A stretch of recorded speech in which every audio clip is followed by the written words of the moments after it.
and welcome to episode 415 of the Super Ultra Podcast Arcade for April 29th, 2023. I'm one of your hosts, Daniel Nicholson, and with me is my co-host, Dominic Stallworth. What's going on this week, Dominic? It's been a pretty good week. It's been all right. So we got some gaming news. We got some pretty. I don't know. Will you say bad? Probably, maybe bad. I mean, it's put like this. There's a lot of interesting news. I mean, it's quite a bit of. The news is out there. I mean, it's not a lot, but it's pretty big. It could be pretty big for what's happening. And I guess I just go right ahead. Start. I want to go through sports really quickly. Like basketball, I'm not gonna be talking about anymore until the Lakers lose. Mm-hmm. So when the Lakers lose, I will talk about the games. But until then, because it looks like they're gonna win, and I cannot watch it. I cannot watch this. I cannot watch LeBron James be happy. And so, so I'm not gonna do that to myself. So I'm just gonna not be watching ESPN or any Fox Sports. I'm just going to focus on MLB Network and just focus on baseball. There you go. From now on. I know an NBA draft has happened. If you listen to podcasts, and I've said it for last week, so I'm not really big on the draft. I don't care until I see results. Yeah. And then I'll learn when they were drafted from there. But I don't like, because I like folks to draft, say, oh yeah, I see this guy get drafted, and then I just see like, oh, he sucks. So it's like, oh, well, whatever. Or, whatever. I mean, I'm not into it. Like, I've never been into the NFL draft. Only 1 year I was. And that was a year we got Sean Taylor. So that was great. Yeah. Because I actually went to this, but I think I actually went to the stadium. They had a draft party. That's when stadiums used to have draft parties, which maybe they still do. Some places still do. I don't know if they had one here or not.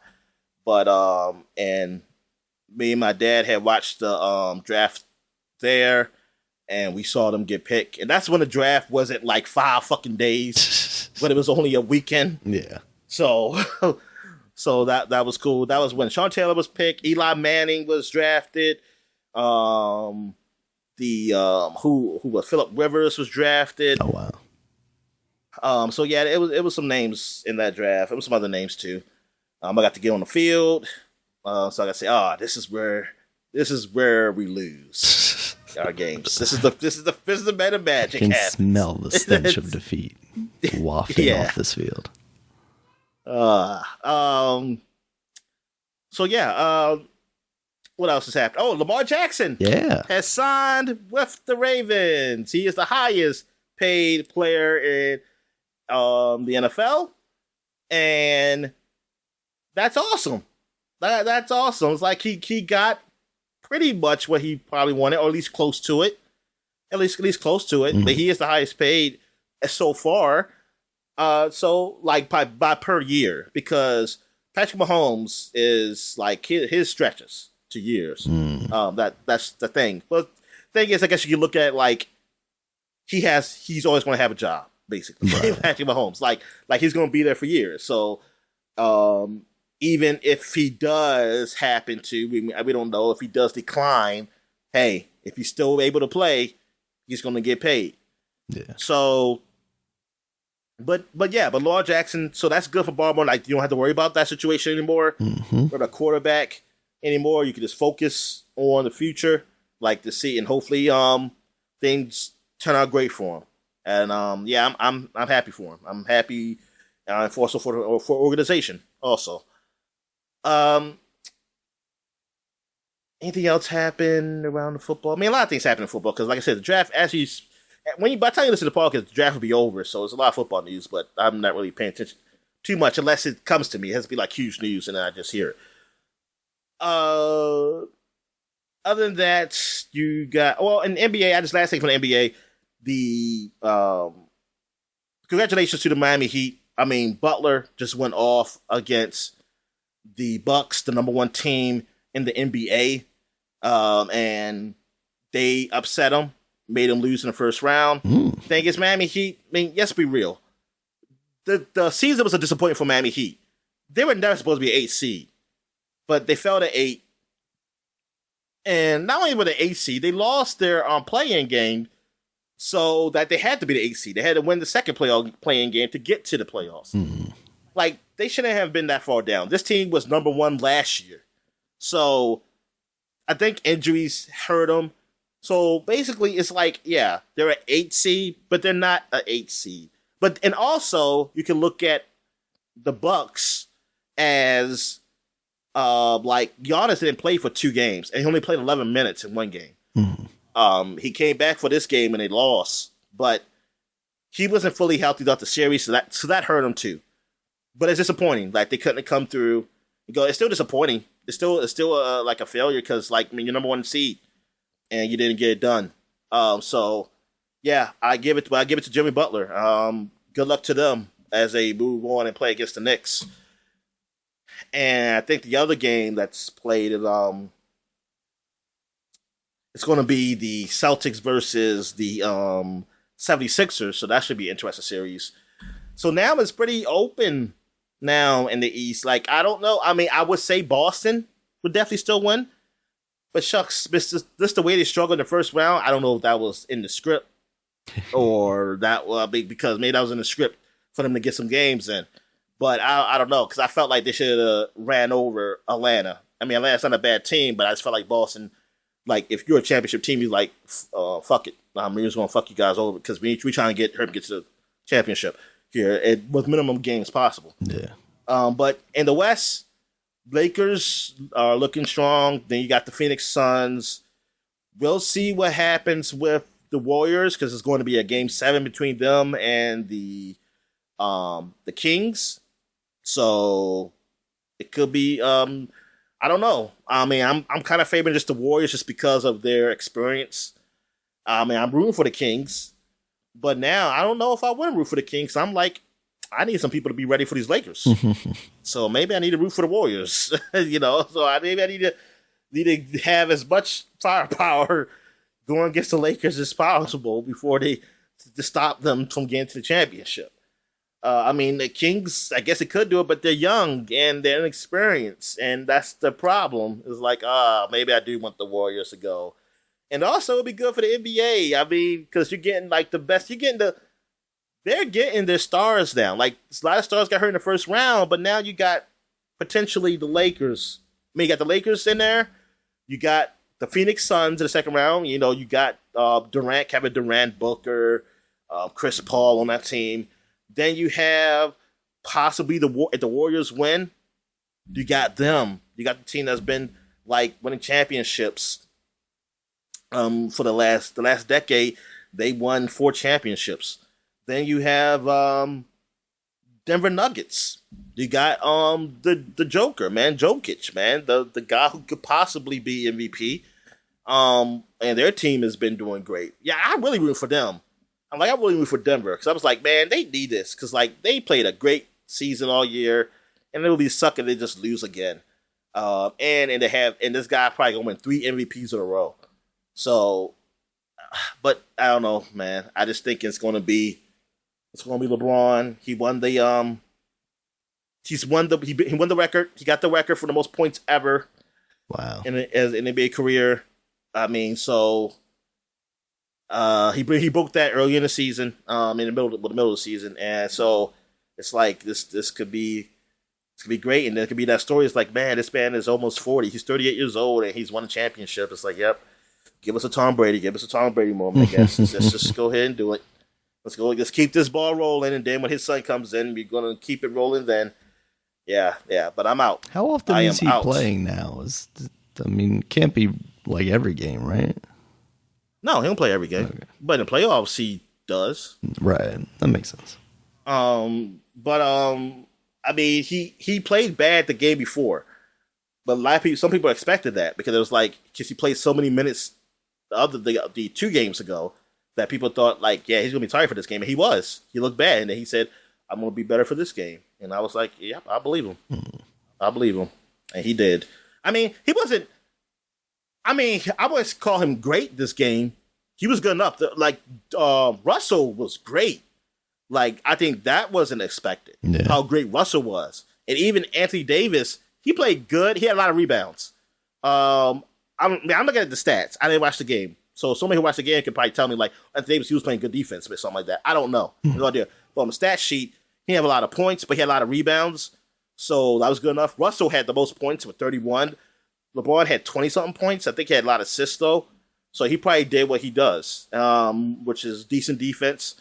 I mean, for his age, he plays pretty good defense. He probably went all out. He probably went all out this game because he sucked the last game. Last game, he was horrible. Yeah. So he probably was, like, tired. And then this one, he took his medicine. And then he came out real strong. So, yeah. And so yeah, it was... I thought it had a big game. I mean, I was hoping that the freaking Memphis would do something, but yeah, fuck them. Fuck Memphis. I don't like them no more like that because they all brag and all stuff, and I was like, yeah, I didn't show up when I need you to. I don't mind people bragging. I don't mind bragging. Some people hate bragging, especially. I'm sorry, I'm just gonna say it. It's like white people really hate bragging. I never got that. We just like sportsmanship, Dominic. We just like sportsmanship. But then again, I don't know if it's bragging or just black people brag. I don't know. Maybe a little column B there, Dominic.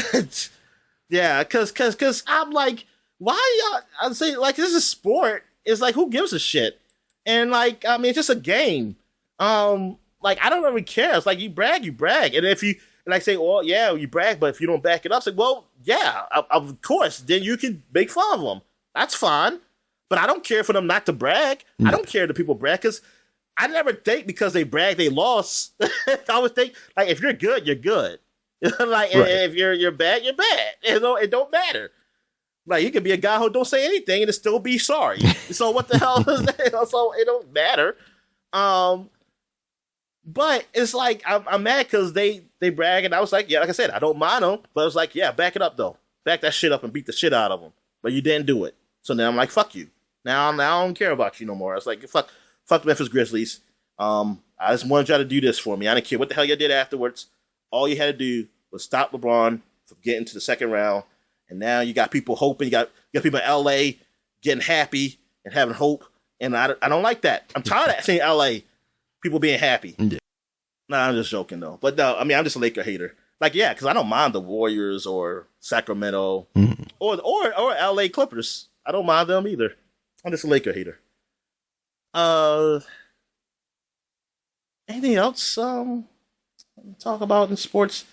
The NHL still doing shit over there. That's all I know. I know the Bruins were having trouble. They were like number one team in the NHL, but they were having trouble with the Florida Panthers. Oh, wow. So we got like, and I don't know if Tampa Bay's still in it. I mean, I don't know if Florida and Tampa Bay can. Florida's hockey dominance, Dominic. You just can't stop them. Florida's a hockey state, man. I mean, what can you do? All right. So, any wrestling news? Nothing too big this week. Oh, baseball. Why are you talking about baseball? Orioles still kicking butt. Yeah, they are. They've been kicking butt. They've been winning series. Hopefully, by this podcast, they swept the Detroit Tigers. Hopefully. But yeah, I'm happy going through this. I've been so happy so far with the Orioles this season. Okay, so yeah, what's going on with wrestling? WWE's doing their draft thing, splitting people up between Raw and SmackDown again. Basically trying to reset the roster and brackets to get some fresh matchups. Nothing too interesting coming out of that. Based on what they started last night on SmackDown. Kind of the biggest news for WWE is that they're introducing a new title, though. Basically, Triple H came out and said, Roman's got both titles and wins a lot and doesn't wrestle a lot. So we're going to introduce a new belt. And a third one? Yeah. Well, like it's going to be on that level? Yes. Yeah. So it'll be the world title. And it looks like it's going to be on Raw because Roman was drafted to SmackDown. I don't know. Eventually, I feel like maybe it'll be when someone beats Roman finally, but they're going to make that one actual physical title at some point. They'll update that and call that. So what is it that Roman has now? What 2 titles he has now? He has the Universal and the WWE Championship. So, and this one is called the what? The World Heavyweight Championship. So basically, like, if you're following lineage, this would be the WCW title that eventually came over and then was gelled into the WWE title, but then like Triple H brought it back in like the 2000s, like Ric Flair fusion dance or something. Yeah, basically. They did a fusion dance like in Dragon Ball Z. Exactly. So yeah, that's kind of the biggest news, is that they're doing this new title thing. They're gonna hold the tournament, and at their next Saudi Arabia show, I think this coming month in May, they're going to crown the champion there. So we shall see how that goes. A lot of speculation is that Seth Rollins will win that title. He hasn't had the top title since like 2019 or something like that. And he's kind of the only guy that doesn't have a loss from Roman Reigns. He actually beat Roman Reigns technically, because Roman Reigns got disqualified when they had their match at the Royal Rumble 2 years ago. So basically people were speculating that it's going to be him, because basically everybody else Roman has beat. And if you have someone who Roman has beat win that title, it's basically like the consolation prize. I mean, that's how people are referring to this title as it is like you couldn't beat Roman, here's a consolation prize title, which is the way that they presented it. Like basically saying, like, oh man, Roman's beat everybody and doesn't wrestle a lot, so we need a new title. Like, you're basically saying that this is the consolation prize. So it's going to be hard to make it like looked at as it's on the same level as those titles or that title that Roman currently has. So it'll be interesting. We'll see how that goes for him, but that's kind of where that's at. AEW. They should have a belt like the aluminum foil belt, like people used to make. Like my brother made. I remember when he was young. They did. That was the hardcore title. Oh yeah, that's right. And then that's the 24/7 title might as well have been aluminum, because that was just a mess.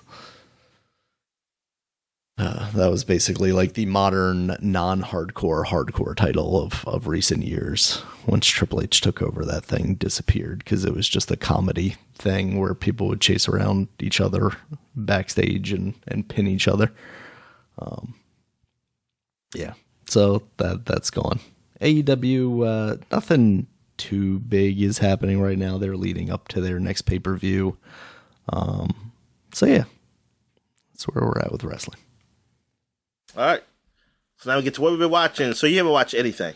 I've been watching... No Bluey? I've been watching... Nah, I haven't really watched too much Bluey. But, I mean, I've watched a couple of things, but nothing really that I feel like I want to talk about. Like, I've been keeping up with Succession, but without, like, you also, talking about that, I don't feel like there's much for me to, like, drone on about with that. Well, I watched the first episode of the second season. Okay. Recently, and where this is after he had spoiler alert, had killed. Well, he didn't kill him, but they hid that he was with the guy, like he was part of the crash that killed the guy, and the son. Yeah, so Kendall. Now that he's picking a successor for his company while they're still fighting the people who are trying to take over, and he named his daughter the successor. I'm now just trying to figure out, is he leading her on, and what will come from this? I don't know. Yeah. How are you feeling about it? But I mean, I still like it. I still like the show. I don't really have any problems with it right now. I mean, I'm just mad at the son. I don't care about him anymore. Like, fuck him. I hope he dies. They do a good job in that first season of, like, you're rooting for him because, like, the dad is such a piece of crap. Yeah. But then he just, like, self-destructs so much that it's like, exactly. What in the world? And then it's like, then you learn, like, oh, this is why the father treats, because he just knows that he. But then again, at the same time, the father's kind of the cause at the same time. Yeah, but absolutely. It's I mean, it's basically cause effect. They say, look, it's all that company, so it whatever. But he had a chance to really go after his father, but he had to get the drugs, and his friend tried to help him, but now he's fucking his friend over. Yep. Basically, it's like God, but he has to because he don't want to go to jail. Yeah. But you know what? He didn't have to. Well, technically, he didn't really have to go to jail. He just had to tell the truth, but it was just a whole mess. It was a mess. He should have fucking did drugs. Don't do drugs, kids. Don't do drugs. That's the lesson. But yeah, I enjoy the show. I still enjoy it. Yeah. Also, I finished Perry Mason. The second season's over with now. Mm-hmm. Last episode was the last Monday. Yeah, the previous Monday, and it was okay. It was all right. It was all right ending. And yeah, so I wondered what's the future for the show is, like if it's coming back or not. I have no idea because the way they leave off like on a cliffhanger or anything like that. Somewhat, I mean, but not somewhat. But the case is over. The case that he was doing was over, just like the last time. It was the case is over. That's done, but it does leave with like what's next. What's the next case, basically? So not something too huge, leaving themselves open for another season if they decide to, but if not, it's not too unsatisfying for it. Yeah, exactly. That's good. Just like the previous one did. Mm-hmm. So I do appreciate that.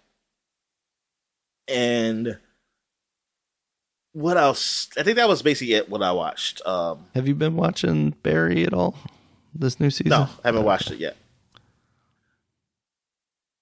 I haven't watched that new show either. They had a new episode, the Job on Mars or something, Fire on Mars. Yeah. I haven't watched that, the newest one. So yeah, that's it. I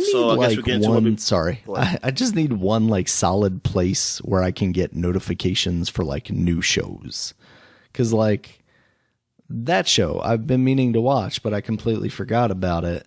Because I hadn't logged into like HBO Max recently because I've been watching something on some other service.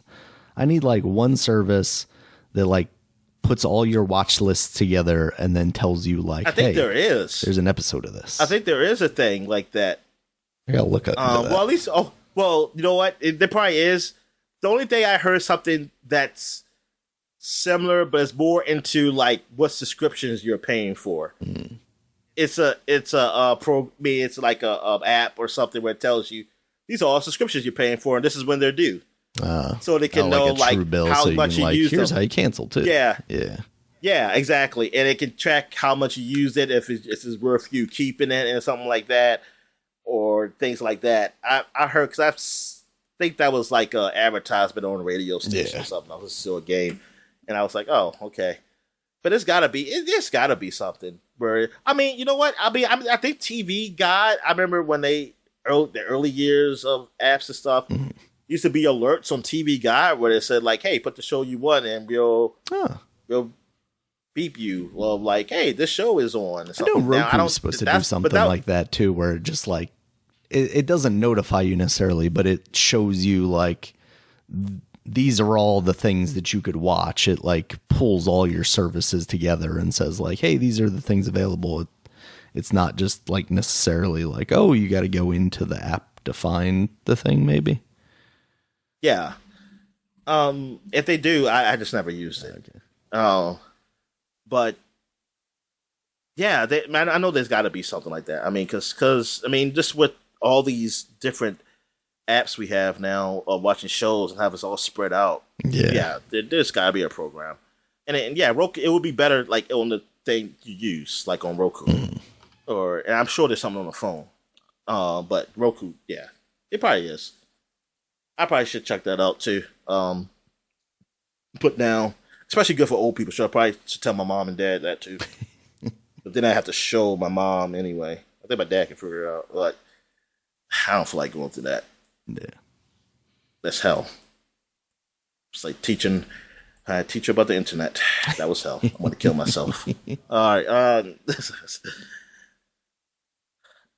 What what else is there? Oh, yes. I guess we get to what we were playing. So I guess you go ahead first. Yes, I've just been playing. I got back to Wind Waker, still going through that. What, man? I thought you were playing Breath of the Wild, man. Because that's not Breath of the Wild. The new.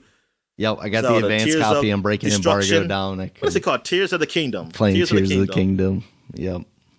Cause I saw people playing it on different outlets. Yeah, they had like previews this week for that game. Yeah. So you didn't get one. We are 2 weeks away from that game releasing now, so it's very close, Dominic. But no, I still got to beat the other one. Through that. Yeah, you still got to beat Breath of the Wild, Dominic. You never did get it. I remember I let you borrow mine, and mine's is with my friend who never fucking played it. Really? Yeah. Well, you don't want to play it like that anyway, Dominic. You got to play it on the.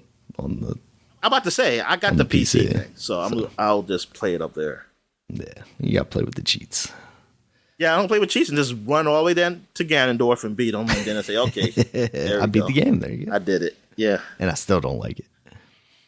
All right, so what have you been playing, Dominic? All right, so there's been a few new games that came out on Game Pass this week, but before I get to those, I'm going to say I beat Persona 3.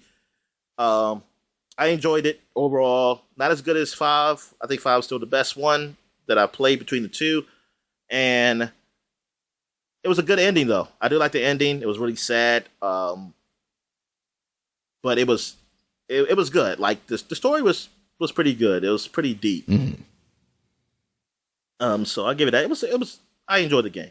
All right, and I also played some more Tiny Tina's Wonderland because I just felt like playing something that wasn't an RPG with a whole bunch of reading and shit, just some shooting and shit. And so I was like, let me go back to play Tiny Tina Wonderland, and I played a bit of that. Then I also played the demo of Street Fighter 6, which is out for everything except for the Xbox One and the Switch. It's not on the Switch, right? No, I don't think so. I don't think it's released on the Switch. Oh yeah, that wouldn't even make any sense if it was. Well, it wouldn't make sense for Xbox because it's on the PS4, but it's not on Xbox One, and I don't know why, what the reason is, but whatever. So I played it on PC, and yeah, I like what I played. I did the tutorial, and I see how you were talking about the controls, and I see they don't let you use the easiest one control, but I see the option for one where it's like, there's the shit for you. But that's something they've done before. Capcom has done that with the what's the game called? The Marvel vs. Capcom 3, I remember. Oh, okay. They had something where if I press a button, they do all like the supers, and then there'll be a quick button to do the tags, like to put everybody using their super at the same time.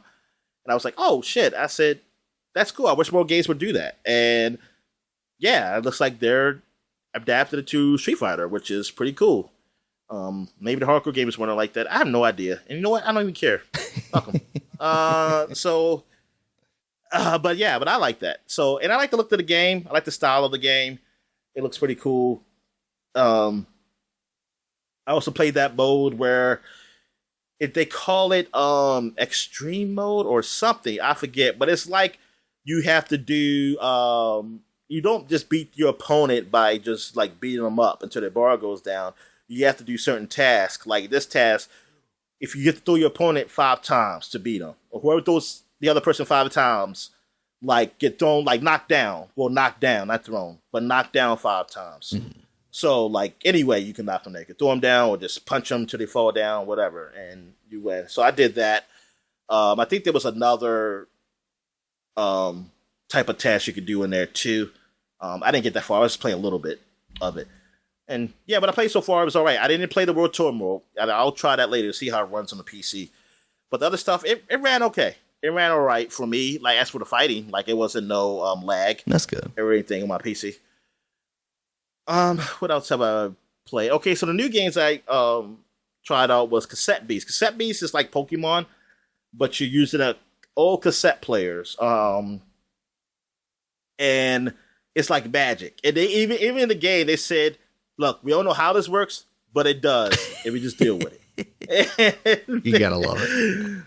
But you get washed up on this island, and like basically everybody's been stuck here for over 100 years. Well, like people's been here. That's what I'm getting confused on. They say people been here for 100 years. I'm thinking like, have y'all been here for 100 years, or have y'all grown or what? I'm just gonna guess that that not that people have been here 100 years, but they haven't like themselves have been. Yeah. It's just that it started like 100 years ago. Somebody was here, and then I guess it just somehow people got washed up to this island and they can't get off. But there's these beasts around, and they can turn themselves. You turn yourself into basically a Pokemon. Like the cassette player would turn you into whatever you are. Like I turned into some floaty sheep thing, and then just like Pokemon, you level up, and then you can capture them by you hit the record button on your cassette player. It's like you're recording them, and that's how you're capturing them to be them. And yeah, I just played very little, but I recorded some of it. I was at early stages, so still learning the basics because I'm helping this girl do something. But while I'm helping her, I'm learning the basics of what to do, what this world is. And it looks like it looks like a Super Nintendo version of Pokemon, basically. Almost like slightly better than Game Boy, but maybe like closer to a Game Boy Advance. Not quite 3DS. Maybe DS. No, not DS. I wouldn't say 3DS. I would say between the DS and the Game Boy Advance of a Pokemon game. Yeah. But it has like some 3D to it though. So it's not totally just sprites. It's like your sprites and stuff, but the area is kind of mixed. It almost kind of like Octopath Traveler-ish. Not as good as that, but kind of in that vein. It's got that 2D, 3D world type stuff. Yeah. And, so far it's simple and it's fun. I mean, it's all right. There's no voice acting. Like, you might hear saying, like, hey, hello, and like that. I never heard him fully talk or anything. But I saw good reviews for it, so that's why I tried it out. And I was like, oh, cool. This is all right. So, like, you get your Pokemon fix on. If you don't have the new Pokemon game or you want to play an old schoolish Pokemon game, this is cool. And thing is, it's on Xbox Game Pass, and it's on the other systems also, I want to say. And then, this would be it feels like a good handheld game. Mm-hmm. So, I guess if you got a phone, you can play it up there. It's on the cloud. What else is there? Yeah, I wonder if it has phone controls. That would be cool if it did. Yeah, because it seems like, since it's turn-based, it would be pretty accessible on a phone, even with virtual controls. Yeah. So, and the last game I played was the last case of Benedict Cumberbatch. It's like it's not Benedict Cumberbatch. It's Benedict Fox. It's a what's the word for? What's the chupacabra type of? Oh, Cthulhu. Actually, chupacabra. I don't mean. But what's the Cthulhu type of world? What's the author? So like, that's what it kind of feels like. For it, but I'm trying to think. Lovecraftian. Yeah, Lovecraft. Yeah, it's like a Lovecraftian type of tale, and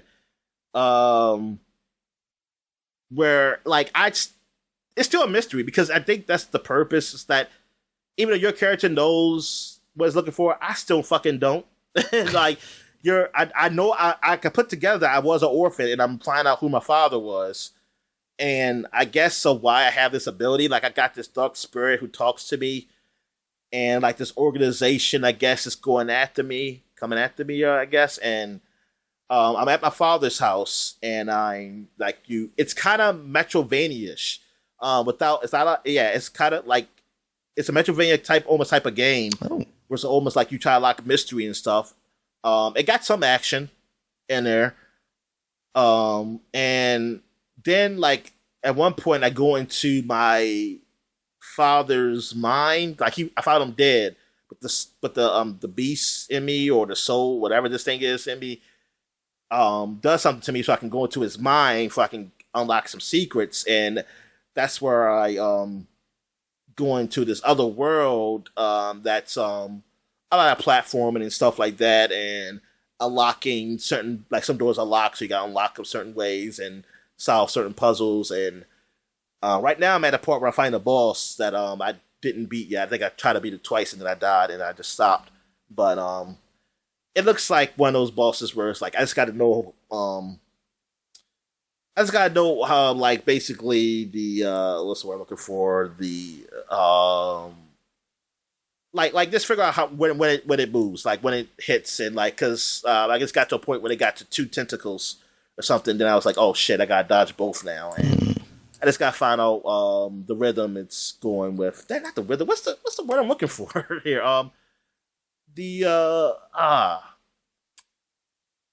You know, when you fight a boss, like in these old games, and you just gotta figure out the movesets of them. Like patterns. Patterns, yes. Thank you. The pattern of it. Yeah. But yeah, the game, I mean, I like this story. Yeah, it's fully voice acted. And the look of the game looks really good. It looks like a modern day side-scrolling game. Like the atmosphere, it's really good. Like I said, it's really Lovecraftian, kind of spooky-ish.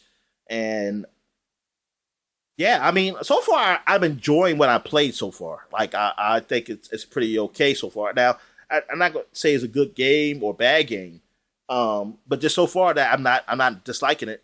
That I do want to see more because the story seems pretty good. I do like these type of puzzles. Like I don't really play a whole bunch of Metroidvania type of games, but I mean the ones I played, I most of them I did enjoy. I mean, you know, like you had Ori and the Blind Forest. You had, of course, like a few Castlevanias I played, and Metroid. I mean, Metroid, of course. So there, and whatchamacallit, the Luchador game. Yeah. Well, what was that called? Yeah, Guacamelee. And so, and that game, which they should always had a sequel, but they didn't. The Epic game. Shadow Complex. Yeah. Shadow Complex. Yes. So. Yeah, and this is just as on a list, just a little different. As it like this is not a lot of shooting. Like you do get a flare gun, and you might, you know what? Most likely, you probably get more power ups as the game goes on. Like I haven't got to that point yet. Probably when I beat this boss, something happens where I get something new. So, but yeah, I'm so far, yeah, I'm really enjoying it. It kind of reminds me of like probably a Metroidvania game mixed with like what's like Oxenfree. Or something like that. Which Oxenfree, I feel like that wasn't really an action game. It's more of an exploration game, but it was in that Metroidvania way of like you going back and forth, you know, unlocking things and coming back, you know, through the maps and things of that nature. Right. That's what this feels like. Is that it's mixed with the mystery of solving puzzles, mixed with action though. And yeah, so that's it. So I guess we'll take a quick break. We'll get back, get to the flashback segment. All right. And we're back. And now we're going to do the flashback segment. And now, since it's going to be a new month by the time you hear this podcast, we're just going to start with the covers like we do every month. New month, covers of magazines that happened back in the past. And now we're going back 10 years ago to Game Informer. So on the front of Game Informer, they had Batman is on the front. And this is for the new Batman, well, at the time, Batman Arkham Origins. Yeah. The Dark Knight's Legend Begins. This was the one that was not done by Rocksteady. It was like Montreal or something. Who was it? Yeah. And so I was down on it before even playing it. And I was wrong. I was wrong for me to do that, but I was like, no, this isn't my Batman. Yeah. I said, I want the guys who's been doing it. I'm going to go back to the Origins. But it turned out to be an alright game. I played some of it. And I was like, oh, this game is actually pretty alright. And it was pretty cool because they had all these assassins going after Batman. You know, you had what you see right here as the back of the cover is Deathstroke. And then you have, I think Deadshot was one guy. I can't remember the other guys. I never got as far as Deathstroke. I got that was the beginning, and which I was kind of disappointed because I was like, wait a minute, I shouldn't. Is he like he's like the best assassin out of all of them? And shouldn't he be like near the last? But I did get to the part where you find out that Black Mask, spoiler alert, was actually the Joker, and he had captured Black Mask. And I guess this is like supposed to be the first time you ever met the Joker. Was this supposed to be like did Batman know who the Joker was at the time. I forget. It makes me want to play that game again now. I want to play that game because I didn't really beat it. Yeah, and same. And I think it came out at a time where when I finally did try it, I liked it. I think I was maybe playing something else, and I just never went back to it. Yeah. But it was all right. It was all right. I mean, it was a good Batman game. Like it was good. For what I played, like it was not. I mean, saying like it was a B game is kind of doing a disservice because I mean, yeah, it's not as good as the second Arkham game, and I don't know about the third one. I would say it's not better than that one either. I think the third one's pretty good. I like the second one better overall. I mean, overall, second one is I think the best game. Even though I like the first one personally, the first one's still my favorite, just because of I like the more enclosure spaces, enclosed places than open city for Batman. Like Spider-Man, I'm okay with him being out, going around the city and things of that nature. Batman, I like him in those close spaces because he's a guy who hides in the darkness. Yeah, exactly. It's more about stealth and creeping around. Yeah, exactly. So, yeah, but yeah, this game was fun, and the story at least it started off good. Now I don't know how it ended, because I didn't beat the game, but it started out pretty good for me. Did you? How about you? How much did you beat this game? No. I played up to maybe like the first boss, and that was about it. I too was like down on it originally, and then playing it, I'm like, yeah, this is just more of this game. Like, why would I be mad about that? And then something else came up, and I ended up kind of moving away from it. But it's definitely a game that I wouldn't mind revisiting. I mean, I still need to get around to playing Arkham Knight at some point, or Gotham Knight, whichever one the Not Gotham Knights. Yeah, not Gotham Knights. Arkham Knight, right? Arkham Knight, yes. But, with all the controversy around the PC version of that and the vehicle stuff, I wasn't sure about that one at the time either. Yeah, that's his weak point. It's the vehicle stuff. Yeah. To me. All right. So, where we at here? We got official Xbox magazine. We got Destiny on the front.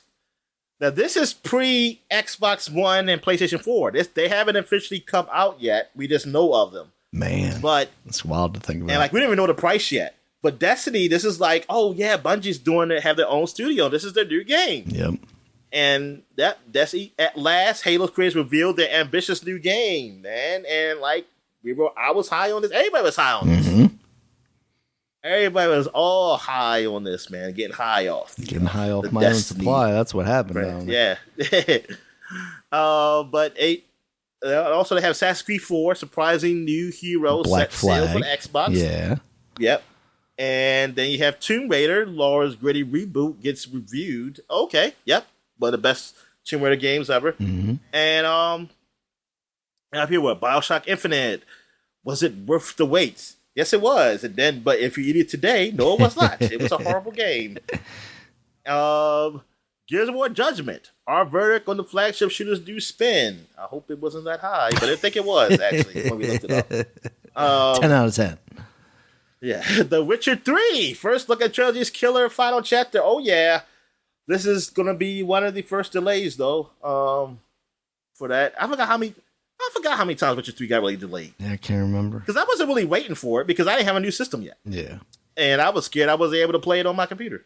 I wasn't really the hype on it. Even though, now we know I can play it on my computer and it was great. But yeah, man. Destiny, yep. This is a huge deal, man. 10 years, it's gonna be 10 years. That's sad. It's gonna be 10 years soon. Time and Destiny, that too came fast. out, what, next year? Well, 2014? It sounds right. Because it didn't come out the same year when the systems first came out, right? Yeah, I don't think so. Yeah, it had to be 2014. Yeah, it had to be 2014. Darn, it's supposed to be 10 years of that game. Yeah, September 9th, 2014.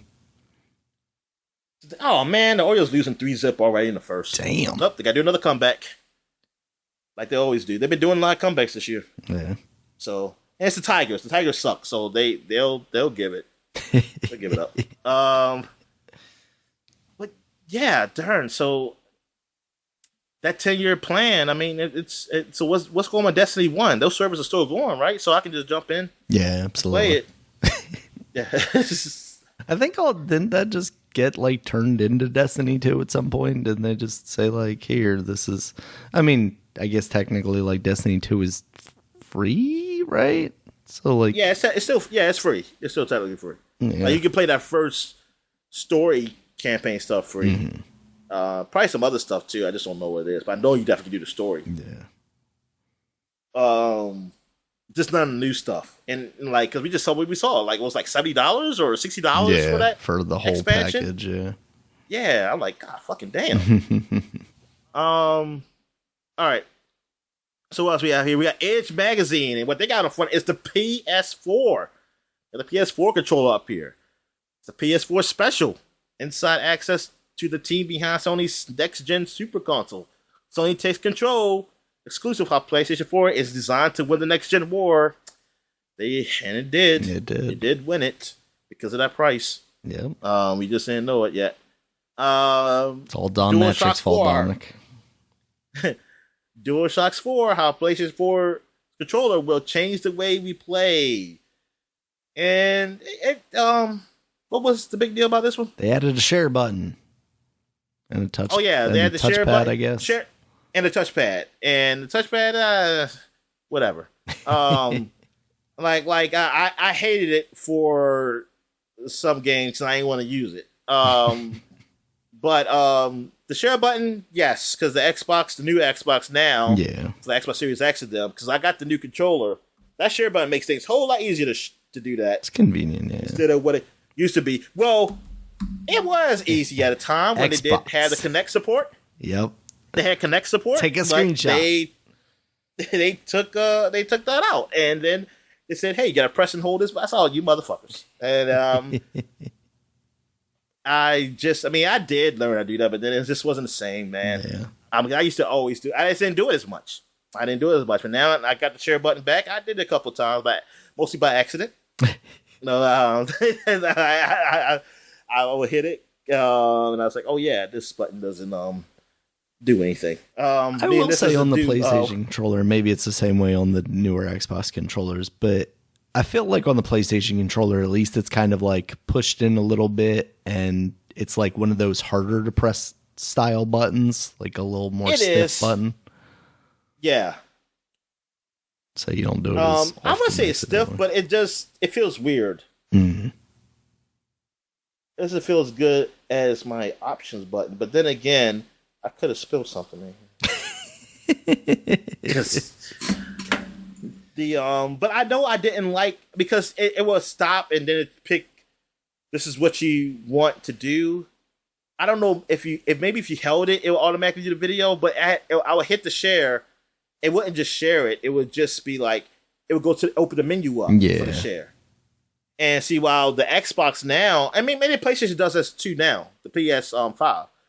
I know on the Xbox, if you press it once, I think it's like a screenshot. If you hold it, it's a video. Okay, yeah. So, oh yeah, home run. Go O's. All right, I told you. They're coming back. They'll give it up.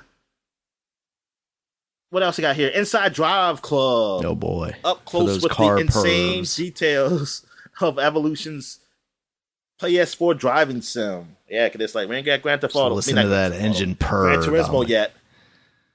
Dang, Drive Club, man. Yeah. Is that still, I wonder if the servers are still open for that thing. Can you just play on that? I'm going to say no. Could be wrong. The new Killzone. Gorillaz explains what PS4's power brings to the FPS genre. That was the last Killzone. Yes, it was. That's what it brought with it, death. And they got reviews for BioShock Infinite, Gears of War Judgment, SimCity, and God of War Ascension. And look, Thief 4, Armored 3, and the Elder Scrolls Online. Good God, Elder Scrolls Online. Yeah. They talk about that then. Shit, it's been that long. Mm-hmm. All right. All right, so that's it for 2013. Now we're going back 20 years to 2003. The year 2003. Getting rid of that one, aren't we? 2003. Oh yeah, I don't want to do that one. All right, so now we got PlayStation Magazine, unofficial PlayStation Magazine, but it is the world's best-selling PlayStation 2 magazine, which is sad because they're unofficial and they're being with this thing. Yeah, no. Of course, with PlayStation 2, are you even getting demo discs at that point? Yeah. Okay. PlayStation 2? Yeah, that's... Oh yeah. I mean, it... Okay. We'll get there. That's all you got now, right now, anyway. It's unofficial, unbiased, and unrivaled, Daniel. Bam. Except by its official rival. Onimusha 3, first screens. Plus, we revealed the new Onimusha fighting game. Wait, I don't remember that. Thing. But yeah, that was a thing. Psst, and you won't believe which Hollywood actor stars. Jean Reno. Oh no. I guess it's that French guy who I don't know. Only know him from during Jurassic Park. I mean, it's a Jurassic Park. Godzilla. The fake Jurassic Park. 1998. Yeah, of course I won't. Like who would have guessed that? Yeah. Not even a French actor. I mean, French people. Yeah. Would have guessed it. John Beno himself wouldn't guessed it. But he said, "Wait, what? I'm in what game? You stole my likeness." Medal of Honor: Rising Sun. This is when you face the Japanese. Yep. Pearl Harbor has been attacked. What are you going to do about it? And first word, Mortal Kombat 6. Oh, that was, what was that called? Was that Armageddon? I don't know. Mortal Kombat 6. No, Armageddon was 7, wasn't it? Mortal Kombat 6 is Deception. Deception, yeah. And what was 7? Was that... Somebody was Armageddon. I don't know if that was the... Armageddon was a bad game. Was that the bad game? There, but I don't remember. Armageddon was 7. You're right. Okay, it was 7. Yeah. Okay. And then 8 is Deadly Alliance. Deception. And Armageddon, that was the one that would have had like everybody. Yeah, it was. Yeah, that one was the ridiculous one. I type in 8 and I get Armageddon again, but I feel like that's got to be. But 8 is the one that never existed technically, but it was Mortal Kombat versus DC. Right. Because that's why, because I was arguing with you about 9, because I said that didn't make any fucking sense, because they have an 8. Shit, yeah, because that. So Deadly Alliance came out before Deception and Armageddon. Yeah, that's the one I had. Deadly Alliance was the only one I had. From those 3. Yeah. Okay.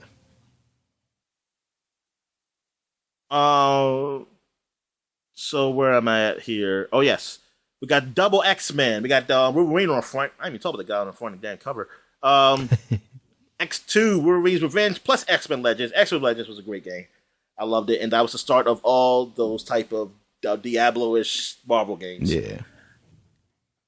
Then you have Jack 2, cooler and more adult. Holy crap, this game looks amazing. It did. And he talks. He got a soul patch. Man, it was awesome. ZOE, Zone of Enders 2, Game of the Month. Darn, they're just telling you the Game of the Month, man. Wow. Hold the year masterpiece that you're not going to play because it comes with no Metal Gear 3 demo. Then 13, here we go, Daniel. That show shaded first-person shooter. Yeah, that was all right. Only in PlayStation Magazine. Your first look at the secret shooter that has everyone buzzing. Yeah, I was curious about this game. I was like, oh yeah, show shaded shooter. Then Into the Matrix, Armored Core, Silent Line, Street Racing Syndicate, Backyard Wrestling. Oh, Backyard Wrestling. Oh boy. Alien vs Predator, Red Dead Revolver. Oh, this is before they got bought by Rockstar. This is before it got good. Splashdown 2. Splashdown. Yeah, that was that, what was it? What they call jet skis? Oh, is that what that one was? Not jet skis, but what they call them. Not jet skis? Are they called jet skis? Yeah. Yeah. Well, I'm just thinking about like wave race and stuff like that. Splashdown I think that's what it was. Rides Gone Wild. Wow. This looks intense. Okay, so those. Yeah, so now I'm confusing myself. I know they call jet. So what is literal jet skis then? The people who have skis on water. Water skis. What water? This water skis. Yeah, okay. just water skis. They don't have jets because they don't have jets on. Right. Okay. This is. All right. So where I'm at here, that's it. Oh no, official. We got the official PlayStation magazine now. That's not the best one. It is everything that other one is, except for you take the U all over. U in front of it off, so it's biased.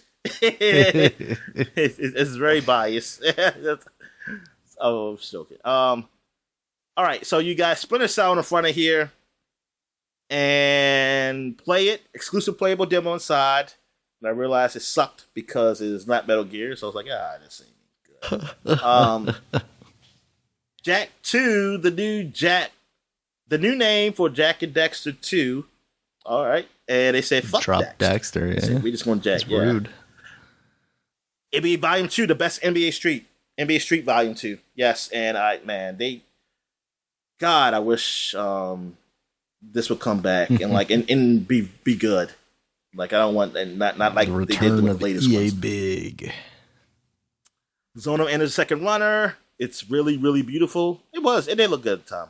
Primal, I remember that. That was the girl with the gargoyle. Shockingly good goth game. Medal of Honor Rising Sun. This turned out to be not that good. This Medal of Honor game. Like it didn't get the same praise as the original one. Yeah, not. I guess people did not like shooting Japanese people for some reason. They were thought, okay shooting they Nazis, thought so. the bombing was distasteful. Yeah. It's like, I don't think you can do that part. I would hope not, but like also I wonder what you do is like the climax of that game then. Oh, the climax? Oh, what did you do with the climax of the other games? D-Day. No, D-Day. That's the very beginning. Yeah. You kill Hitler in every one of those games, Dominic. Yeah, I was about to say, because you don't do that. That's a good question. You kill some Nazi. Stalingrad. Yeah. What else we got here? Def Jam Vendetta, The Getaway, The Sims. They got cheats for them. What they got up here? Amplitude Rocks. Got Pink. Yeah. Oh, look at Pink, man, when she was young and wasn't part of NRA. Is she part of that? Oh, no. I'm not asking. I don't think she is, but I know she's like a heavy gun advocate, which I have no problems. I mean, I personally don't have no problems with. And like I said, as long as it's racist white people, I'm okay with us everybody having guns. Until there's no racist white people, then yeah. But as long as racist white people can get guns, then yeah, everybody get guns. All right. These are all the people that's in the Amplitude game. So you got Pink, Garbage, Bowie, Weezer, E.T., and Karashi. Is that right? I guess. Did I say that right? Yeah. That's Bowie, Dominic. Old school? David Bowie. Did I say Bowie? Yeah. What did I say? I said Bowie. Sounded like you said Bluey. But yeah, I think I said Bowie. I think I said Bowie like Bowie Merrill. Yeah. Oh, Bowie. Oh, I thought you. Oh, okay. My fault. David Bowie. Old school, the return of the 2D shooter. Awesome demos inside. Def Jam Vendetta. Heck yeah. They had Def Jam Vendetta. Actually, you know what? Did they have the demo of Def Jam Vendetta? Oh, that was just a video, like I was telling you. That would be shitty. And I was pissed off. They might have had a demo. I just don't remember. I just don't remember playing it. Awesome. Enter The Matrix, the most ambitious game ever. No, that changed Just video because games. Connect with the Dominic. movie. Jada Pinkett changing video games. Yeah. This is before she was a bitch. All right. Now we're going back 30 years. 30 years. EGM 1993. And we got Street Fighter 2 Championship Edition for the Genesis. I'm going to hear that. That was on the cover. I remember that. Exclusive Genesis picks, special EGM review, Incredible Strategy Guide, and EGM previews, Mega Man 6, Spider-Man 3, Golden Axe 3, Jungle Strike, Radio Rash 3DO, Phantasy Star 4, and WWF Royal Rumble. Ooh, Royal Rumble. Spider-Man 3, what was that? Oh, no. I don't remember what Spider-Man 3 was. Oh, I'm trying to remember fucking Spider-Man 2.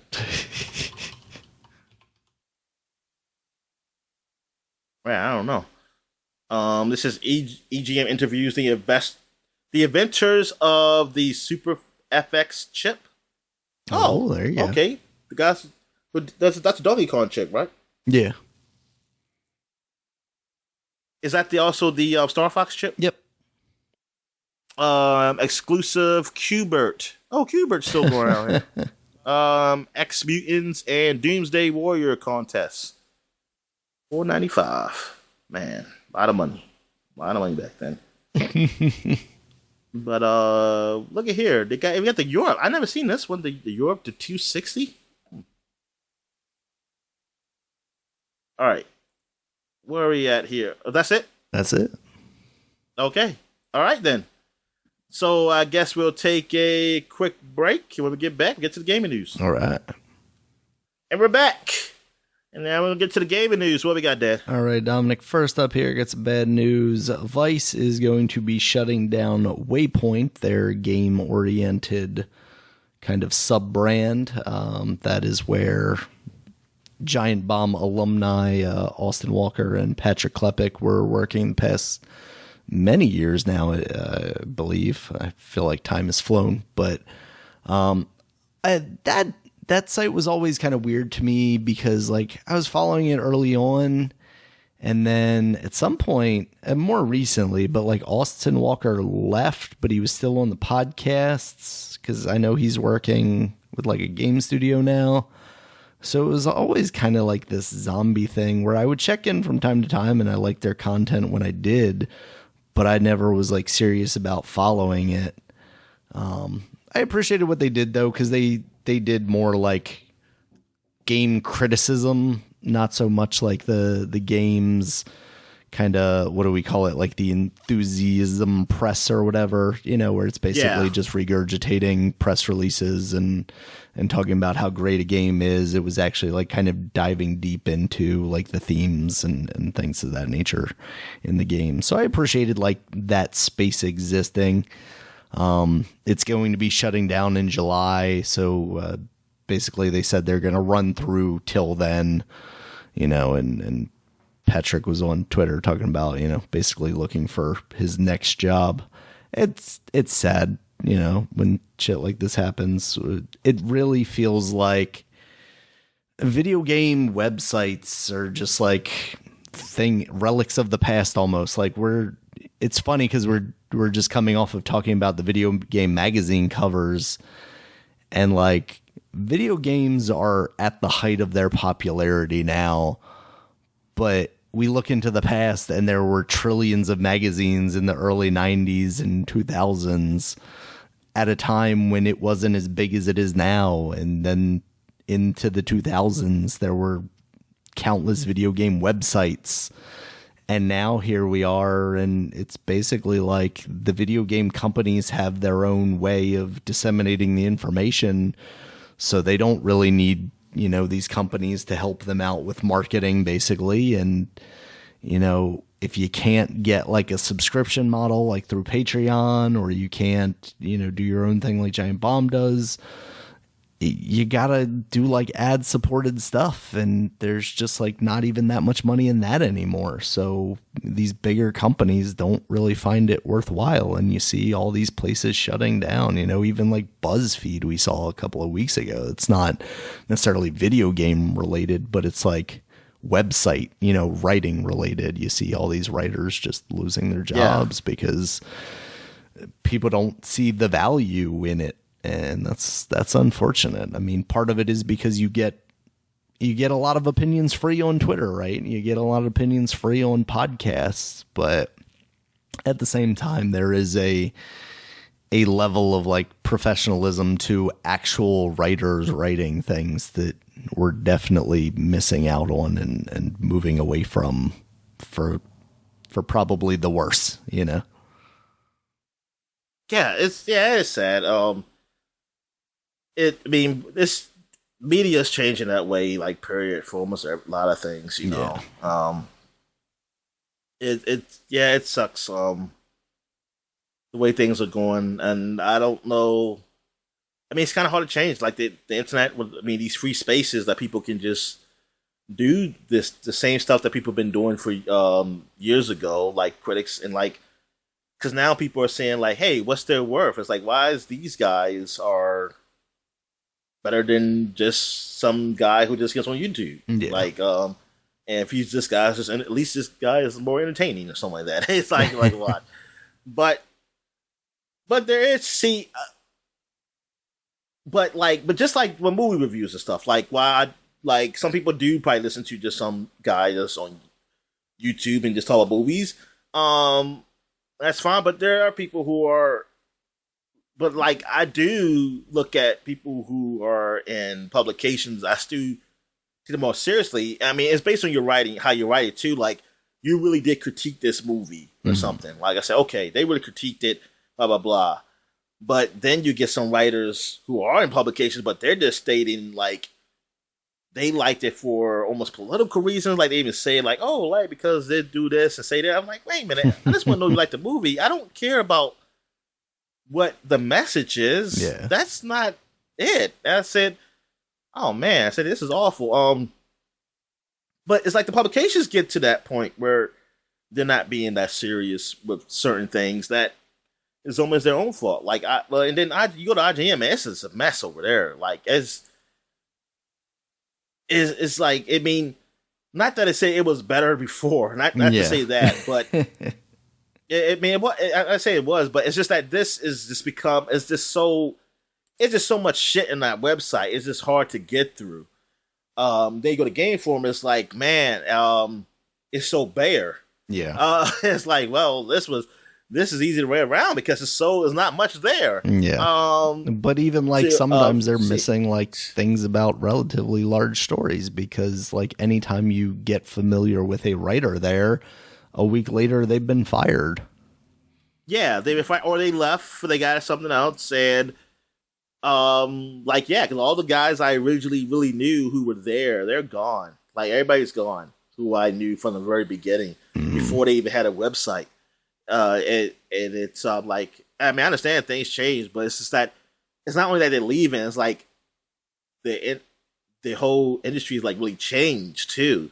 Yeah. So that could be part of like, oh, that's why maybe they did leave. It's like, it's not the same. I mean, we got something better too also, but yeah, it's like, yeah, it's now we have to like I have to rely on like, basically like looking at videos stuff. So it's only one place I look at. I mean, I still look at Metacritic. It's still a helpful thing to tell what games are good. But then again, on recent news with Jedi Survivor, like that got a lot of good reviews. Yeah. But I saw a lot of people complain about bugs. Mm-hmm. So, and like one guy said, what's going on? Are these people getting paid? Are they not getting bugs that we're getting? Because why is everybody saying they having trouble on all systems? Even a PC, like PC, PlayStation, PC especially, and Xbox. PC sounds the worst, and because of the architect, I mean, just because of, like the different architecture you have on PC, you know that's going to happen, and that sucks. But it's like, why none of these guys had run into that trouble? Is that what we're supposed to believe? Did they get like a better copy than what we got?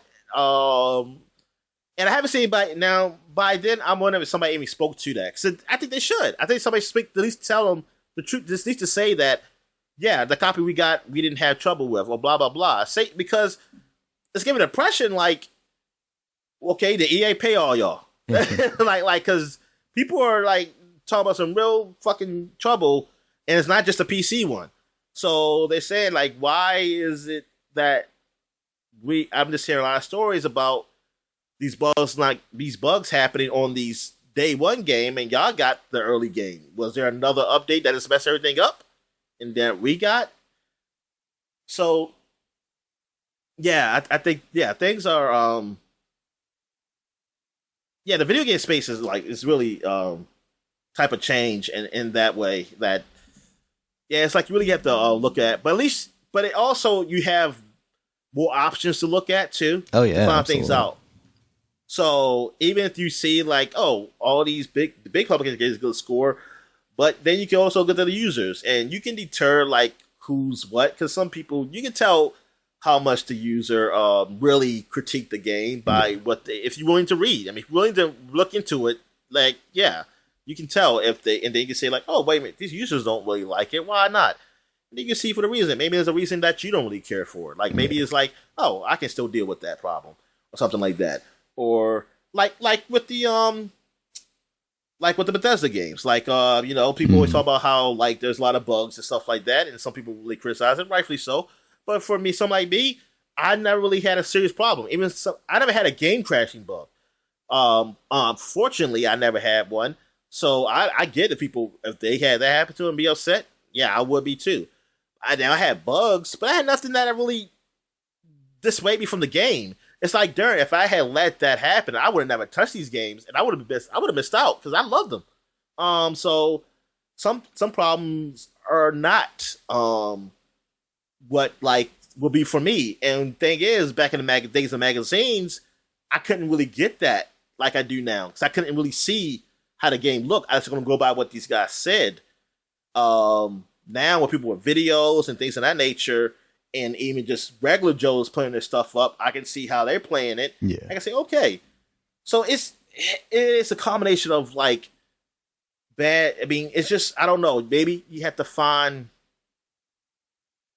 you just have to evolve with what's happening now. So I mean, I honestly don't know which you do. I mean, I'm sure Patrick is going to find something else to absolutely. do. I mean, I don't know exactly what, but I mean, I don't know if it's going to be exactly the same thing he did before, but I've seen the dude. I've seen what he does. I mean, he's going to land on his feet. He'll be fine. I'm hoping some of the other people do too, who have lost their jobs. Mm-hmm. They can find something in the space to be, to do something. Now, I don't know about starting up another website. Like, I mean, now it depends. Like, if you can find a space and find support for that. Yeah. Because it's just so many, and the website shutting down is not like, oh, shut down, that means the space open. That could just mean that it's not there. Yeah. It does feel like those spaces are getting smaller and smaller because of like what you were saying. It's kind of like the democratization of this information, because video games are unique in that, unlike a book or a movie, it's interactive, so that someone can show me a thing, but I'm still not having the experience that I would be having personally. So I can watch videos of people playing the game and then still enjoy playing the game. Whereas if I watch someone watching the movie, I'm watching the movie, or reading the book, I'm reading the book. So like there's that added layer to it.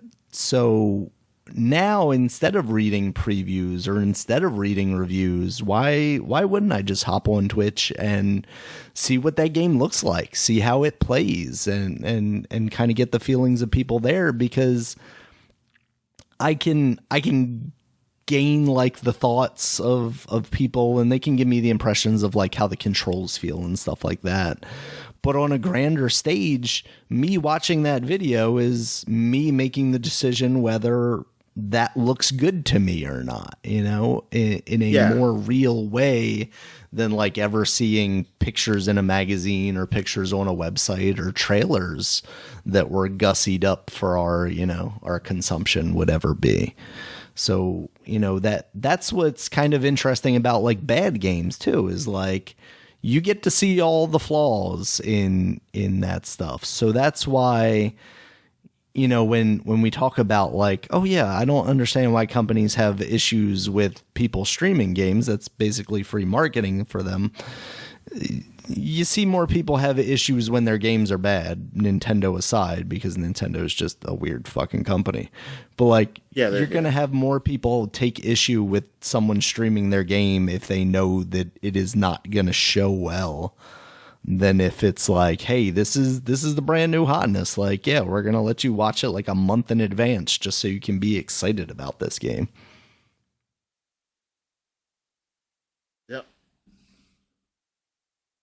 So yeah, I guess we'll see. Okay, maybe we have Patrick up here. He can work for us. Or conversely, we could work for him, because like if he's doing the money management, then it might be a little easier on us. So, all right, Dominic, the next story up. This deals with another problem we've talked about a lot in video games, especially as of late. 144 Sega America employees, which is apparently a supermajority. So I guess that company is not much bigger than that, have filed to begin the process of unionization. So, following in the footsteps of these smaller kind of QC teams that we've seen over the past couple of months and years, this would be seemingly kind of the first real big movement towards the potential for unionization in the video game industry, and in a few months' time, we'll see 144 employees laid off out of work from the Sega of America, or the Japanese market would they would just leave America and say fuck it, we're done here. That's the interesting thing, right? Is like, because Sega of America put out a statement basically saying like, we have no idea what this actually means, like we don't know the process, but like we recognize their ability to do this, but like it really makes me wonder, like, what is Sega of Japan saying right now? Like, are they like, we'll just drop that entire place? Like, we don't need a Sega of America, do we? Really? Like, come on, everything's global now. Yeah, that's what I'm afraid of. I hope something good comes out, but man, it's like you're basically talking to the Japanese company, and I wonder what they're thinking is. It is kind of wild that the like first big games company to do this would be one whose parent company is in Japan, who seems the most, and maybe I'm just like, completely ignorant to it, but it semes like they would be the least, inclined to support unions. Exactly. I possibly ignorant Sony too, because I don't know, because we don't, the business model's never really been opened up. Be the business of like the video games have really been opened up to us, how they do things over there. Yeah, really. That's why I joke about the suicide thing, because I just always think it was like it's gotta be like super tough, because it seems like they'd be strict or something like that. But I have no idea. I hope something. Thing is, if something good does come from it, it's going, oh my god, like a freaking foreign company let this happen, then that would definitely hopefully open the floodgates for other people to start doing it to their Western counterpart, meaning Western studios, to get something done. Yeah, because at the end of the day, it doesn't need to be like on a per company basis. What the video games industry needs, it feels like, is like an overall universal kind of thing, in the same way that you see with like in Hollywood, basically, right? Hollywood, yeah. I mean, you would hope for that to happen, but you have to have everybody on the same page. I mean, that's what I'm saying. It starts with that. If it starts with people, all like companies just asking their company for like unionization, then I guess you can just all come together and have like a union. Yeah. Like this is the something developers union or something or whatever. Yeah. But yeah, we'll see what comes with that. Just as long as it I mean, what do I like from Sega? I like Yakuza. As long as it affects my Yakuza, I'm okay. I'm okay with this. You're gonna be able to join the union in Yakuza. It's gonna be your new summon power. But that's after they crush the union. They're gonna. I think Yakuza is pro-union. I could say it. Yeah, I mean, these all seem like they're for the people. The guy you play as. Yeah. And the last one, you had a party and everything. So yeah, it's just, what's a party if not a small union, Dominic? Yeah. All right, Dominic. Is that another home run? Oh no, that's the same home run they showing off. God damn, it's 5-1. What the hell y'all doing, Orioles? The Orioles starting pitching is not really great, but the bullpen is. So by the time the bullpen can in, they'll hold it off, and just hopefully the bats start chipping away. Oh, there you go. All right, next up, Dominic, we got Guerrilla Games. They are saying that they are working on Aloy's next adventure, so Horizon Zero Dawn 3 confirmed, in addition to whatever that multiplayer thing is that is set in the world of Horizon. I know you haven't played 2. Are you looking forward to playing 2 at some point? Once you have the opportunity, whether it be PC or PlayStation? Yeah, and sometime in the future, Daniel. Yeah. In the far future, when I can be able to play them. Look on the bright side, Dominic. When you get one of those things, the game might be down to $60 then. Yeah. Yeah, exactly. God damn. But no, yeah. Man, that's good that they're still working on that game. Yeah. I mean, I like the first one. I never played the second one, so I can't really say. Maybe I'll hate the second one. Like, I wish they would stop and just move on. Go back to Killzone or something like that. But that Burning Skies expansion just came out and seems to be reviewing pretty well, so that's good. And then what about the VR one? The VR, how did that review? I think it was generally positive. I think people were high on it as far as like one of the titles that launched with that system. I mean, the wild thing is like, what's coming out for that? It very much feels like a thing, and it's only been like 2 months now, I guess. Came out like February. But it already gives me that feeling of like something that Sony has abandoned, you know? Well, no, they're going to have a show. They're going to talk about some games. It's going to be Drake's kid doing something in VR or something like that. It's just going to take all their franchises and add VR to them. Hey, I mean, that's maybe what you need, but...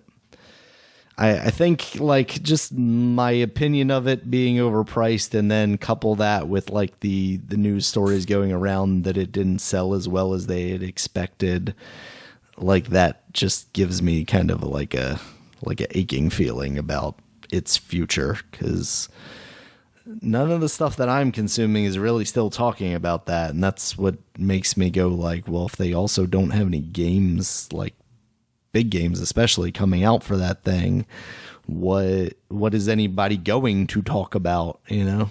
It just... Yeah. Hey, did you see that Twisted Metal little teaser? Yeah, I meant to put that... Well, I thought about putting it on the watch thing, but also it's like 5 seconds long, so I wasn't sure. But yeah, did you see it? Yeah, I saw it. I was disappointed as far as like that's it. I was like, yeah, man. It's like, y'all can just do more. And then that's your little tag. What he say? Let's drive. What he say? He said something. Yeah. I forgot what it was. It wasn't memorable. He said, "Steal my sunshine." Yeah, I mean, it was just Anthony Mackie driving a car, and then you see Samoa Joe as Sweet Tooth or whatever the clown's name is. Well, I didn't know it was Samoa Joe. Yeah, he does the body, but Will Arnett does the voice, apparently. So I was kind of disappointed that we didn't get that in the trailer, because I want to see how those two like match up there. Because like obviously you don't have to worry about like lip syncing or anything because he's got the mask on, but I just want to see how Will Arnett's voice fits with Samoa Joe's body. Yeah. But yeah, I wonder like what was this whole like what's the story, like just how it comes together. I wonder how it comes together. I mean, I hope it's something fun at least, man. Darn, it definitely feels like something that should be fun, right? Like that's what Twisted Metal is, just like a whole bunch of super weird characters, and seeing them in live action could be really fun. But and they better have Axel. Yeah, I mean, Axel's like one of the few guys I can think of outside of Sweet Tooth. So like, yeah, it's Roadkill, Axel, Mr. Grimm. Yeah, Mr. Grimm is the one who actually eats people. There's Calypso's like the main that's from Black. guy. That's from Black.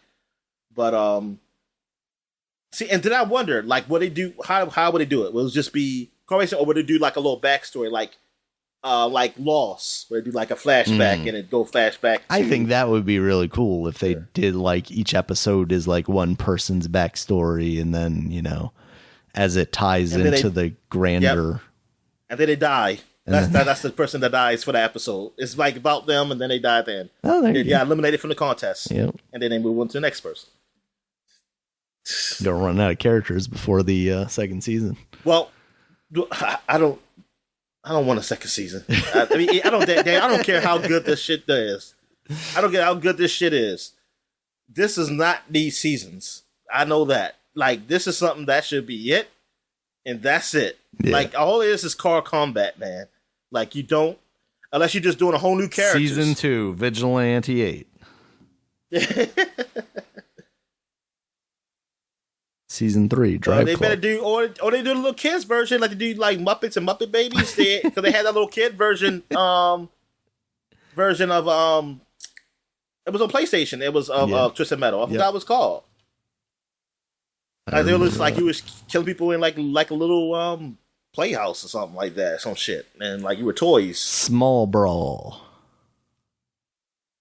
Twisted Metal Small Brawl. Twisted Babies.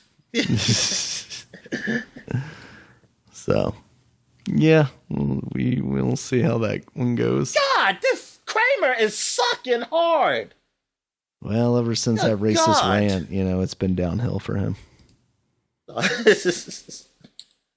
Not even Jerry Seinfeld could save him. So, all right, Dominic, speaking of television, another video game that is going to get a television show, this time in animated form, Vampire Survivors. Boy, this game has blown up, Dominic. What do you think? I mean, fine. I mean, now I can know what the story's about. But I don't know what is it going to be, like a Castlevania? Is it going to be funny, or is it going to be serious? Like, Castlevania, it's got to be on the funnier side. Like, there's a lot of writing in that game. If you go into all the character bios and stuff like that, there's definitely stuff that they could have a lot of fun with there. But I just wonder how much time and money is going to go into this series. And what is this, Netflix? They haven't announced a platform as far as I saw. It was basically one of those announcements these people that them from, the executive producer of John Wick, and some other person is oh yeah, we're getting the rights to make this. So we'll see. But I think it could be fun if they took the Castlevania stuff, made it a little more little less edgy and a little more fun, and go from there. And less vampires, despite the fact, that's got to be the joke the entire time, right? Is it's called Vampire Survivors, and there's not a single Dracula in there. So, yeah, I didn't see one. One of these DLCs is gonna finally add one, and it's gonna be what? It's been there the entire time. You've been a vampire the entire time. That's why you are the survivor, and you are the vampire. Because you do try to open the coffin and say he wasn't here, and then you unlock the character. Oh, yeah. All right, Dominic. Next up, we got Armored Core 6, Fires of Rubicon. That's got an official launch date now. It's coming out August 25th. Okay. And that is the From Software, the Dark Souls and Elden Ring people making their mech game. There's also a new trailer out alongside this. It looks like a mech game. I don't have much more to say about that. What do you think, Dominic? Dark Souls is that's a deal breaker for me. So anything dealing with From Software, yeah, I'm not that big on. Yeah. I hope people like it though. Yeah, but it's not me. All right, then Dominic, if I had because it's gonna be where I probably can't run it on my PC. Yeah, but if I had a PC that can run it, I would play it because I'll put cheats on. Then I'll be fine. Microsoft's going to take their money and they're going to make this an exclusive game on Game Pass. So that sucks then. Like I wouldn't. But you'll be able to stream it. Like, it's not a game. You'll be able to stream it.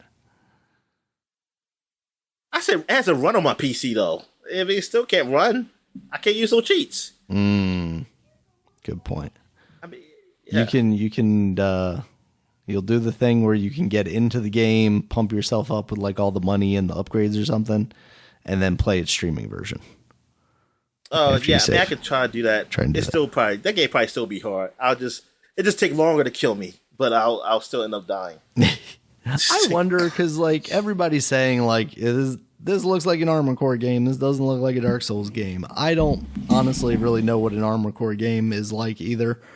So, like, I don't know what that means for the combat, whether it's difficult or not or whatever. The trailer definitely looks more arcadey. It doesn't look necessarily like you're making very deliberate moves and attacks like you would in a Dark Souls. So I'm not sure. See, you didn't see them how they doing the controller. Like, they're doing these weird-ass moves. Like, you punch by pressing it down, the thumbstick, and then you run by pressing Y. Is that a real thing, or are you just saying that? No, I'm just saying that. I'm saying like it's going to be so obtuse that it's just going to make it super hard.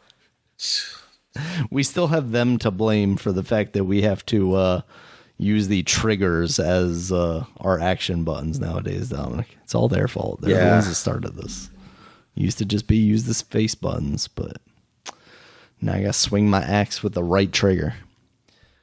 All right, Dominic. So here we go. This is the big news this week.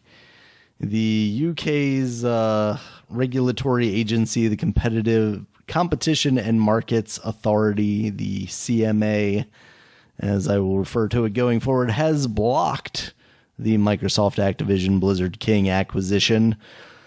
Basically citing the concerns that they have over the future of cloud streaming specifically. Basically saying that by giving Microsoft access to this catalog, they could potentially make these games exclusive to their cloud streaming service and therefore crush all competition, despite the fact that Microsoft has gone out already and made deals with GeForce Now and basically every company that's ever had a server that ran a game ever, and you would think had mitigated an issue like this. What do you think, Dominic? This is beyond stupid to me, because it's like crush the competition. What is the competition here?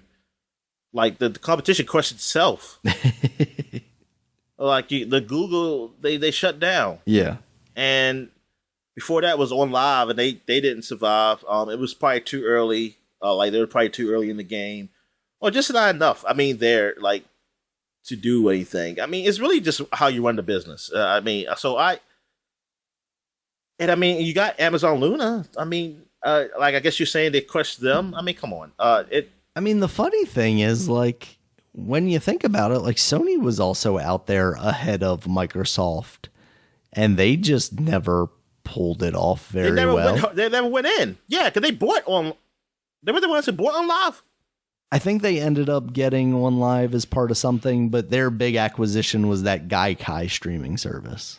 I mean, the Gaikai, yeah, but I think they got that after on live. I mean, not after. I mean, they got online after Gaikai. Yeah, I think they did.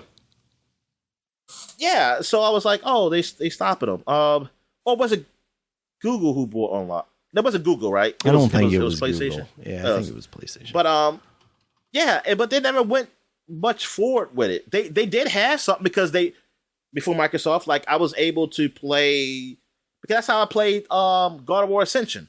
Mm-hmm. Like through their little stream. That was before the cloud. Xbox did the cloud stuff. But they didn't really go hard into it. No. Xbox, they went further. And that's just been recently, really. Like this is something that's relatively new for Microsoft. Yeah, because that stuff was wild. That was back on the like early PlayStation days. When I played, well, not early, but like mid, and like Microsoft has it. Yeah, they weren't doing the Game Pass Ultimate. Yeah. And now they come up now with it. Now I don't know how well the cloud's actually doing for Microsoft. Like, I have no idea. I know Game Pass is doing fairly well. But I don't know how well the cloud specifically is doing with them. But it's that I'm not seeing anybody else do anything like in that space. No. So this reasoning seems kind of dumb. Yeah, it definitely feels limited. Like, and the crazy thing is, like, apparently Microsoft can appeal this, but their appeal is basically only if they think there's some kind of like impropriety that happened during this investigation. You're not actually appealing like, hey, I think this decision is wrong. And even if the appeal gets, goes through, then you're basically just being returned to the same agency again to make the same decision again. I don't know if they can go back to them with concessions. I think it was Michael Pachter that speculated, they were basically looking for something like leaving the price of Game Pass at $15 or something like that, like making the promise that you're not going to raise the price of Game Pass would maybe allow them to pass this. But for me, and I tweeted you about this or DM'd you about this or whatever, because you had sent me the article about it. Like, that would be a good move. That if this regulatory body got Microsoft to lock in the price at $15, I think there was also some talk of like, except for like every 5 years you could adjust for inflation or something like that. But getting them to do something like that would be a positive move for consumers, in addition to this acquisition that you and I believe is positive. It's the consolidation of games company and power and whatnot is not necessarily ever a good thing. But in this case, Activision is in such dire straits. Microsoft, at least at one point, seemed like they kind of had a positive outlook on video games with, Phil Spencer coming in and kind of giving this kind of rah-rah attitude about, people playing games and not worrying about companies and all this stuff. Now, oh my God, that ball was outside the zone. Oh, goodness gracious. But we talked a bit about where we feel like Microsoft is now. It's kind of hard to cheer for Microsoft as strongly after seeing kind of, I want to blatantly say failures, but the weakness that we've seen out of them in their ability to release games in a timely fashion, the quality that those games have released at. It's kind of hard to be like as excited about like, okay, Activision under Phil Spencer is a home run, or, we're going to get Tony Hawk back or something like that, right? Like these could all be pipe dreams. But at the same time, it still feels like Activision under anyone other than Bobby Kotick would probably be a positive thing, right? Yeah. So that, in addition to the most blatant answer, which is we want these games on Game Pass. Like, that is consumer friendly. That's what it is. Me being able to spend $15 and play every Call of Duty, every new Crash Bandicoot, every new whatever, like that is a positive to me. I think Game Pass is a positive to my life, and the more and the better games that come to it is the more value that it is providing me in exchange for the money. And I wish the other companies would follow suit to have something similar model to what Xbox has been done, but they're not. So that's why it's like, hypothetically, if PlayStation had bought Activision Blizzard, the reason why I wouldn't like it is because they don't have, it won't be a Game Pass thing. It won't be and maybe they might get some, but it's like, I know I'm not going to get what I want, like, which is like, just have everything available to me and play it anywhere. Mm-hmm. Play it on my PC, play it on my console, play it on my phone. I'm not going to have that ability if PlayStation had done that. That's why. It's not about, like I want Xbox to get it more or want more. It's just I want ease of access, and they're providing it. So until these other companies do it, I would want it for them too. Like I want them to have that. Exactly.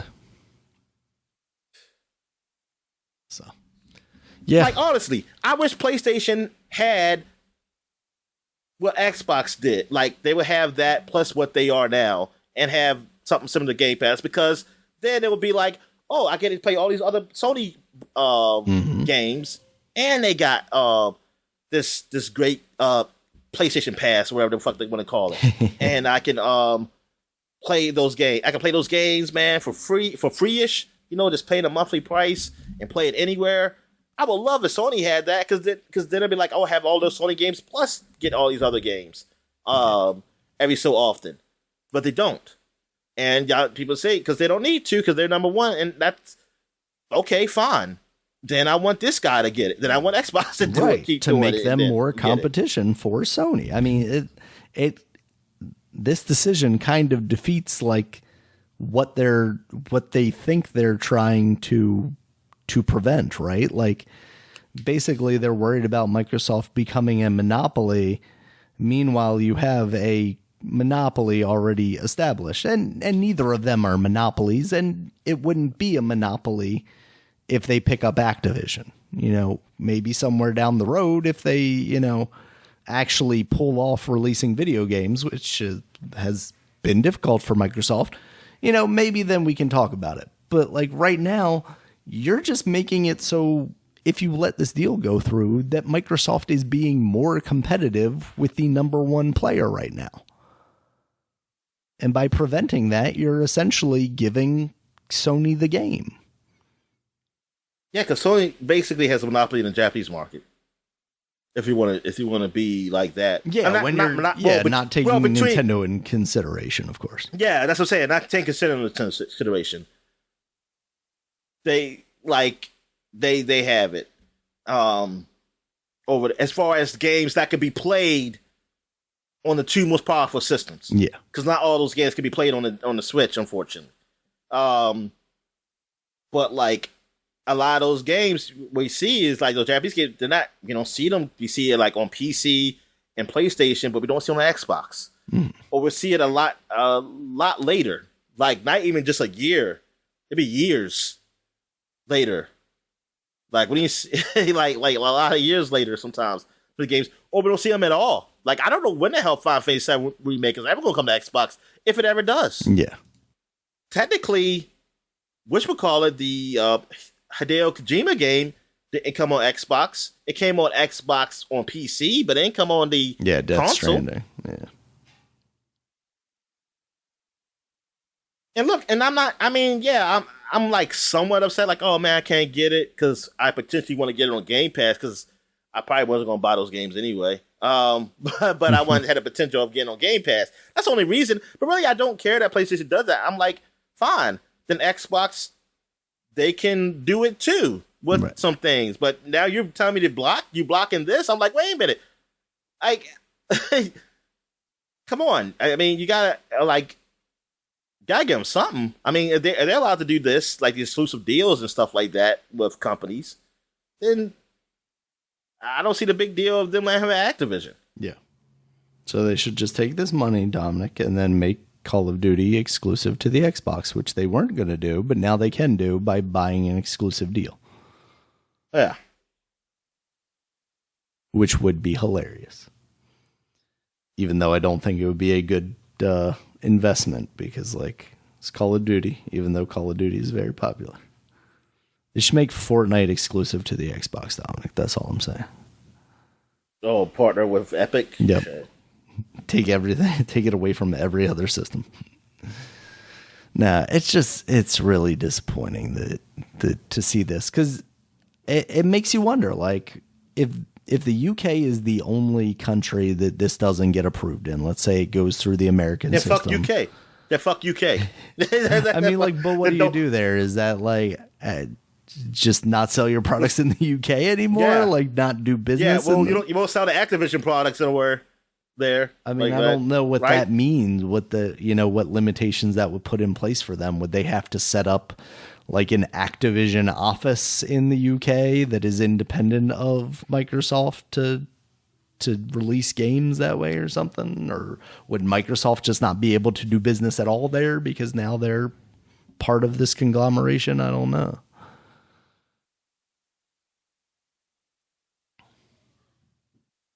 So it's really disappointing news, Dominic.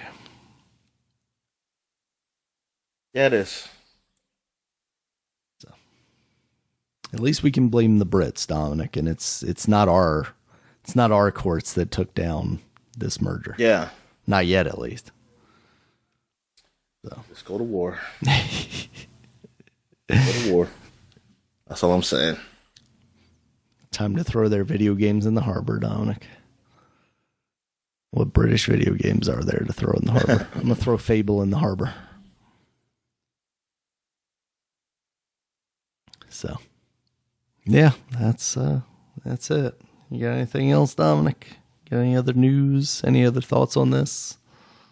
Nah, man, you be going new releases. All right, new releases, Dominic. We got Strayed Lights. This is now out on the PC, PS4, PS5, Xbox One, and Xbox Series consoles. I've seen a very little bit of this. I was looking at the Game Informer review of this before we started. Mm-hmm. It looks visually pretty interesting, but I'm not... It does. It visually, yeah. But what they say about it? Not too familiar with the gameplay. They gave it a 8.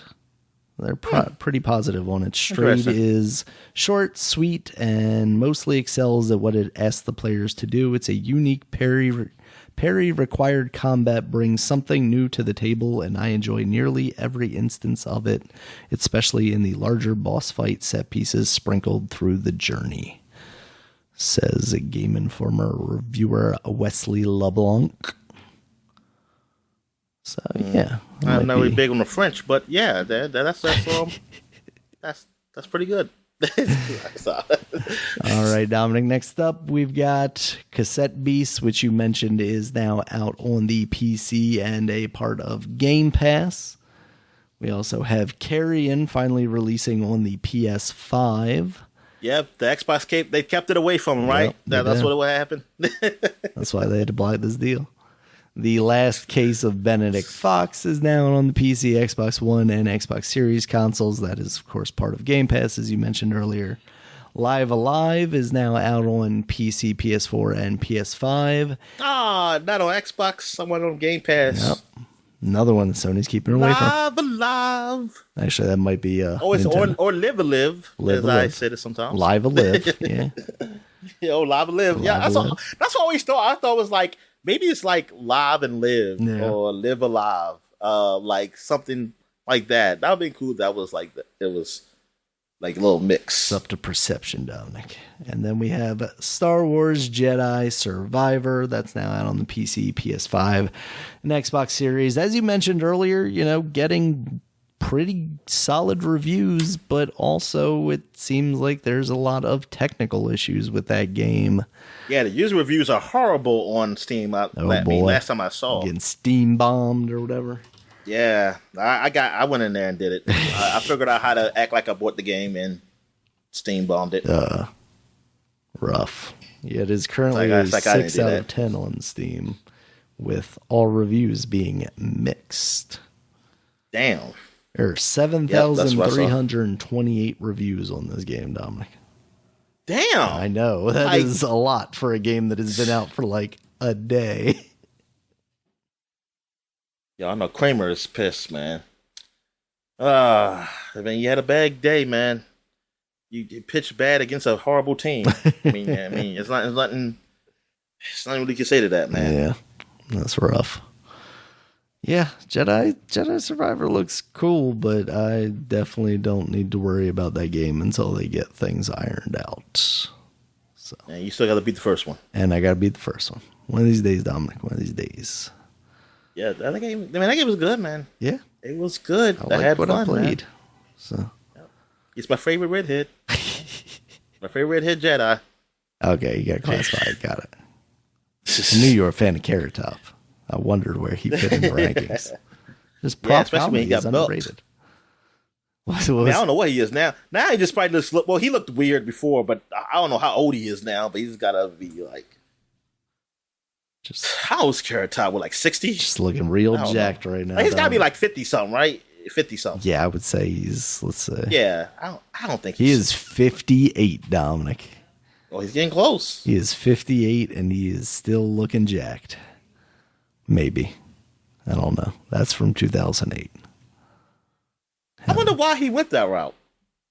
Like, I don't care about like weight and stuff. Like I encourage that. Like, but to get that bulk though, yeah, like it's like why that? I guess is his props heavier? That was his workout. He just got heavier props every time he pulled something out of the. Yeah. Every time he pulled something out of the luggage, it was just heavier and heavier. Like this little, he's rugging out the luggage around. So that's just too heavy. I gotta bulk up. Oh, Carrot Top. All right, Dominic, you got anything else for the people? Nah, man, I'm good. All right, thank you guys as always for listening. You can check us out on Twitter. Dominic is at DStallworth5. I'm at Regulus MB. The podcast is at Supapod, SUPAPOD. Supapod.com is the website. You check us out there, as well as YouTube, where there's a video version of this podcast. And then anywhere else you can find audio podcasts, you can check us out there, including iTunes, Stitcher, Google Podcasts, Spotify. And until next time, guys, talk to you later. All right, see you.